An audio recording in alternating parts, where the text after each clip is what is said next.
therapy, but there is a nationwide shortage of the medication, leaving thousands of women desperate for help. Carolyn Harris is Labour MP for Swansea East and also chairs the all-party parliamentary group on the menopause, and I'm delighted that she joins me in the studio. It is good to see you. And you, Gloria. So the government are going to appoint a HRT czar to tackle these terrible shortages, leaving menopausal women unable to access the medicine they need. That's a good thing, isn't it? Well, yeah, it's a good thing, provided whoever is appointed is going to hit the ground running and get the problem sorted. What we don't need is someone to come in and look at the problem, because we know what the problem is. And, you know, that's my only reservation, and it has to be someone who really gets this and understands that there are quite easy solutions to get this sorted immediately. And there are 1 million women on HRT. Just tell us what happens if they can't get access to the treatment that they need. Well, a lot of women still can't get access to the treatment. We know that because it's one of those subject areas which a lot of GPs don't really feel comfortable about diagnosing. But if you've been taking these hormones and you've started to replace the hormones into your body and you're starting to level out again, then you are beginning to feel normal again. When women lose these hormones, the anxiety, the depression, the migraines, the restlessness, the sleepless nights, the aching, bones, wrists, knees, the symptoms are really quite debilitating. So now that women will have started putting that into their body, they will start to be feeling normal, and all of a sudden we're saying, well, we haven't got it to give you. And it's causing huge, huge problems.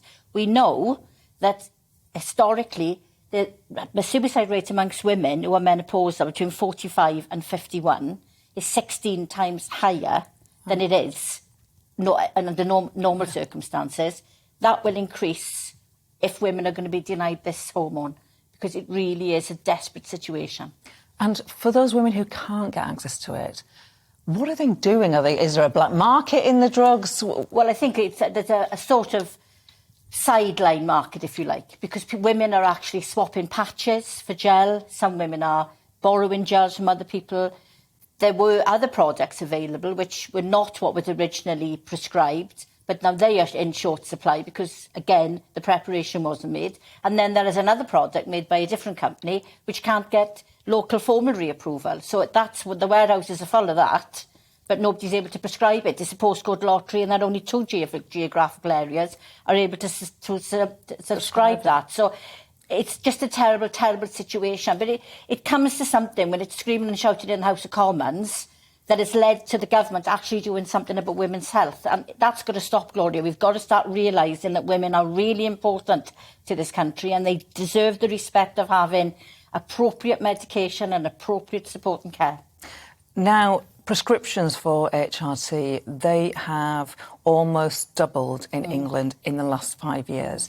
Is there an argument that producers perhaps they didn't know about this rapid growth, and so they didn't know that they had to produce more? There's no excuse. There's no excuse from the government for not preparing the suppliers. There's no excuse from the supplier of this product for not preparing, because this hasn't happened anywhere else in the world. This is only in this country. And that's because of the good work that's been done by all those fantastic campaign groups out there, some phenomenally important women like Davina McCall and Penny Lancaster, Mariella Frostrop.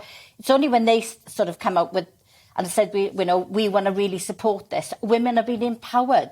Women were afraid to go to the doctor and say, I don't want to be on antidepressants, which I've been on for 12 years. Because I thought I was having a nervous breakdown. I now know that I was menopausal, and I'm not the only woman in that position.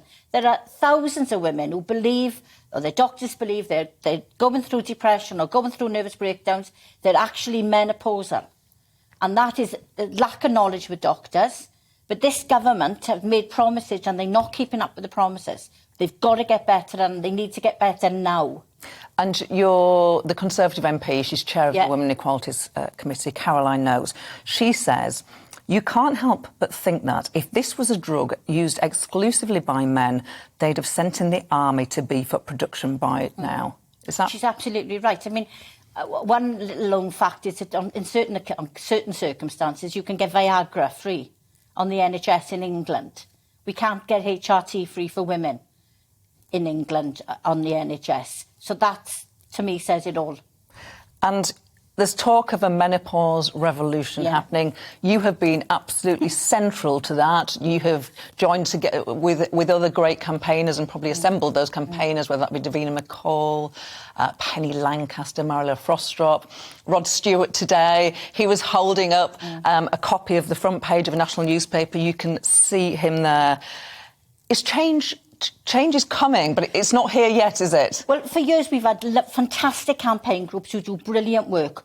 We changed the name from Revolution to Mandate because we really believe that this is an opportunity for all these groups to come together with these prominent women, given every opportunity for each part of the campaign to shine and come forward with a proper mandate of what menopause care in this country should look like. Finally, you're a member of the Women and Equality Select Committee. Let's just briefly talk Angela Rayner, the Deputy Leader of the Labour Party. The claims in the newspaper that Miss Rayner crossed and uncrossed her legs on the front bench in an attempt to distract Boris Johnson. Everybody, Tory, Labour, whoever, they're all appalled by this story.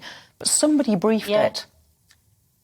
Does there need to be some sort of investigation? Definitely. I mean, it's classic, isn't it? You know, if somebody wants to come forward and say something derogatory like that, and it's fine to come in after and say, oh, this is appalling, but somebody said it and it got reported, there needs most certainly to be an investigation. And whoever is found to have done that needs to be held accountable. Disciplined.